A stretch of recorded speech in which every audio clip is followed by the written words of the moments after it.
세금 잘 알려주는 쌤 누나, 쌤 언니, 최자영 세무사, 박송희 세무사입니다. 안녕하세요. 네, 쌤 누나, 쌤 언니가 그동안 말씀드리지 않았던 이제부터는 정말 장부 만드는 일에 관련된 이야기를 해보려고 합니다. 네. 오늘은 첫 번째 시간이고 또 1월 달이고 해서 고용지원 정책 관련돼서 얘기를 해보면 좋을 것 같아요. 네, 많이 들어본 단어일 것 같아요. 일자리 안정자금을 신청하세요. 이런 네. 말. 그 콜 어디지? 116에 전화하면 그거 나오잖아요. 네. 기계음. 맞아요. 이게 사람 목소리인지 기계음인지 알 수 없는 일자리 안정자금 신청하세요. 그거. 126 저희만 전화하는 건가? 아, 그런가? 여기서 이제 126은 국세청 콜센터입니다. 네, 116 전화하시면 아마 이 얘기 들으실 수 있을 텐데요. 일자리 안정자금에 대해서 먼저 얘기해 볼게요.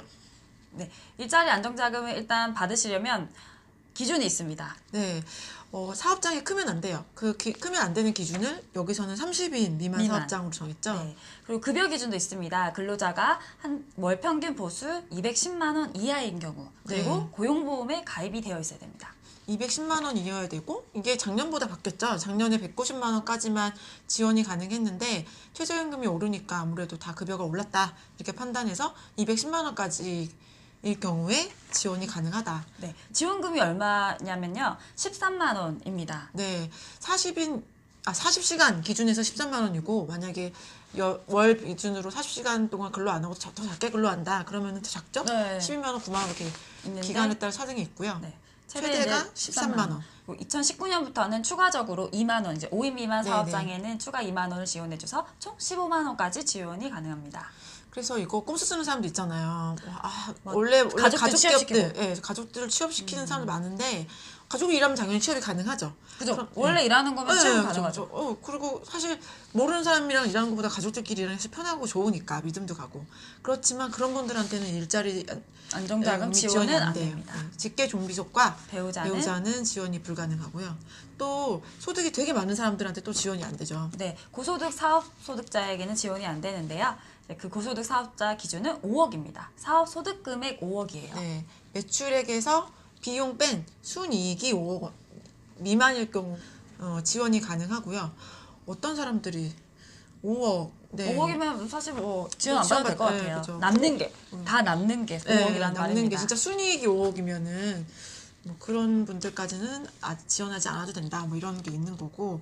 신청 방법이 어떻게 되나요? 신청 방법이 한 번은 신청서를 쓰셔야 되고요. 한 번 쓰시고 나서는 그때부터는 이 사업장은 일자리 안정자금 지원한 사업장이다라고 확인이 된 거기 때문에 사람들 근로자 늘어나실 때마다 이렇게 고용보험 신청하실 때 체크만 하시면 돼요. 한 번만 신청하시면.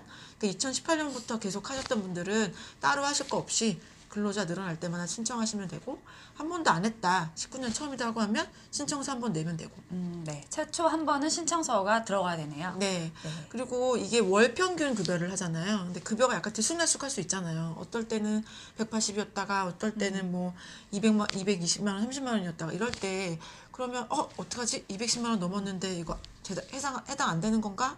그러면 나 제외 다시 신청해야 되나? 이렇게 하실 수 있는데 그렇게 하진 않죠. 네. 평균 금액으로 따지니까요. 네, 평균 금액이 210만 원이고요.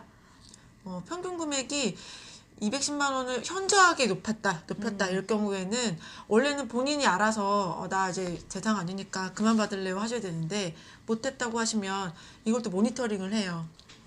보수총액 신고라고 해서 이제 네. 연마다 저희가 급여 정산을 할 때, 지금이 그런 시기이기도 하지만 그 정산된 금액을 보고 평균 냈을 때 급여가 넘지 않았는지, 네. 지원금을 받을 금액을 넘었는지를 확인하게 되어 있습니다. 많이 넘으면 현저하게 넘었을 경우라고 표현했던데 120% 정도 많이 넘었을 경우에는 다시 추징하니까요.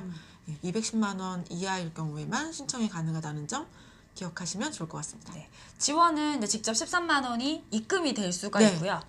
아니면은 사회보험제도에서 내시는 뭐 사대보험에서 나는 환급 처리하겠다 하고 신청하실 수도 있는데요.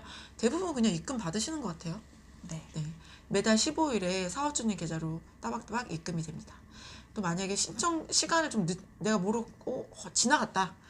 이 근로자가 이번 달부터 들어와서 원래는 1월 달부터 신청이 가능했는데 바빠가지고 5월 됐어. 5월 돼서 알았다. 네. 어떡하지, 4개월 날렸네 하실 텐데요. 이 일자리 안정자금은 소급해서 지원을 해줍니다. 네, 근데 연마다 기준으로 소급을 합니다. 그래서 2019년 5월 시점에 1월 근로자에 대해서 소급해서 4개월치 받으실 수는 있는데요. 지금 저희 방송을 보고 나 18년에 채용했는데 신청을 못했다. 근데 그거는 안 돼요. 네, 해가 지나서 해가 마감이 지난 됐습니다. 거는 안 해주고요. 올해 2019년부터 새롭게 시작하실 수 있습니다. 또 근로복지공단에서 지원해주는 다른 지원책이 하나가 더 있죠. 건강보험료 지원. 네, 건강보험료도 무려 50%를 지원을 해줘요. 네, 그리고 올해는 사인 미반 사업장의 경우에는 60%까지 지원이 되죠. 확대가 될 예정이니까요.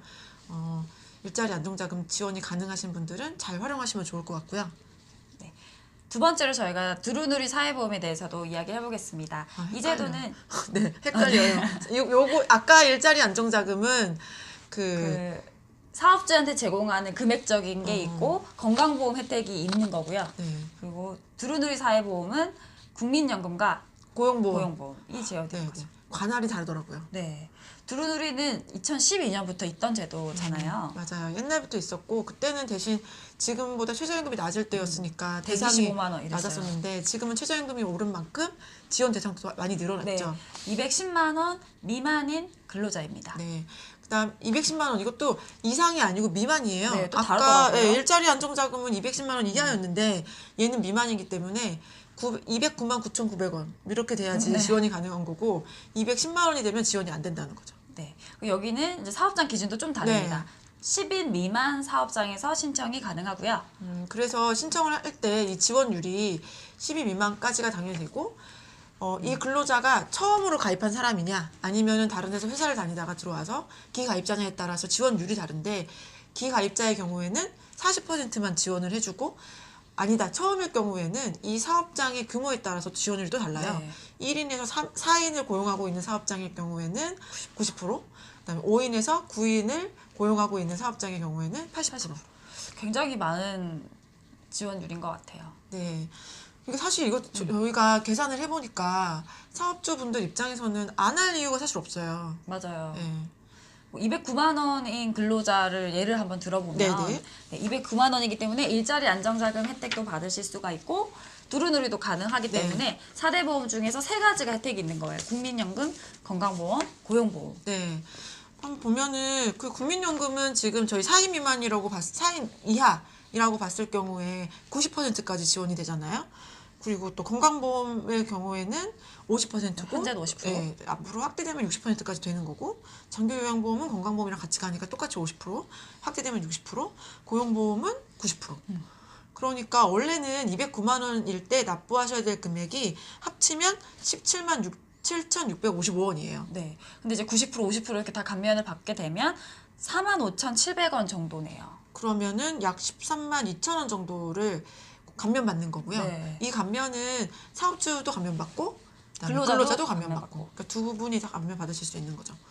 그럼 엄청 좋은 혜택인 것 같아요. 네. 또 그리고 또 사업주는 네. 일자리 안정자금의 금액적인 지원도 있으니까 네, 4만 5천 원을 내더라도 13만 원을 돌려받으니까 사실 국가에서 해주는 이 정책을 사업주분들이 잘 활용을 한다면 손해 보실 게 없고 오히려 이득이에요. 네. 물론 근로자분들은 약간의 내시는 게 발생을 하겠죠. 가입 안 하는 것보다. 그렇지만 국민연금은 네, 저금하는 저축하는 거잖아요. 거죠. 네. 저축해서 나중에 노후에 네. 받을 수 있는 네네 65세에 금액이니까. 넘어가시면 받으실 수 있는 거니까 가입하시도록 하시는 게 좋을 것 같고요. 직원 입장에서도 좋고 고용보험은 나중에 또 뭐 이제 뭐 회사를 그만두게 네. 되면 뭐 다음 취업을 위한 교육을 뭐 받을 수도 있고 실업급여를 실업급여도 받을 받을 수도 수도 있고. 있고 네. 뭐 그런 혜택들도 있기 때문에 네, 사회보험이 정말 뭐 사회 안정을 위한 무조건 비용이고 네. 내 돈 나가는 거다라고 나쁘게 생각하지 마시고 이것들이 왜 있는지 어떻게 하면 잘 써먹을 수 있는지 생각해 보시는 게 좋을 네. 것 같고요. 그리고 사업주 같은 경우는 이렇게 인건비 신고를 정확히 하셔야 사업장의 경비 처리가 원활하게 될 수 있기 때문에 이 부분도 꼭 같이 고려를 하셔야 될 것 같습니다. 네, 그리고 또 사업주분들한테 주는 혜택이 더 있잖아요. 이 사회보험 세액공제라는 게 또 있는데요.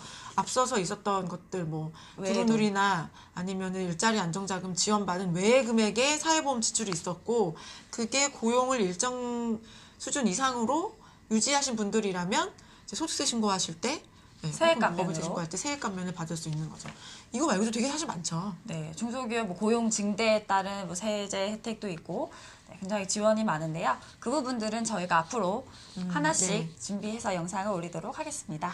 네, 저희 쌤 누나 쌤 언니가 그동안 이제 재산세 네. 관련된 얘기만 많이 해서 저희가 주택과 부동산 네. 이야기만 많이 했죠. 네, 그래서 이런 거는 모르는 거 아니야 하실 텐데요. 사실은 저희 기장 많이 했습니다.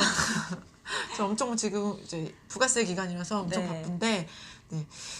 관련돼서 궁금하신 점 있으시면 저희 댓글 쌤누나 쌤언니 댓글 달아주시거나 아니면은 이메일 보내주시면 저희가 답변 드릴 수 있도록 하겠습니다.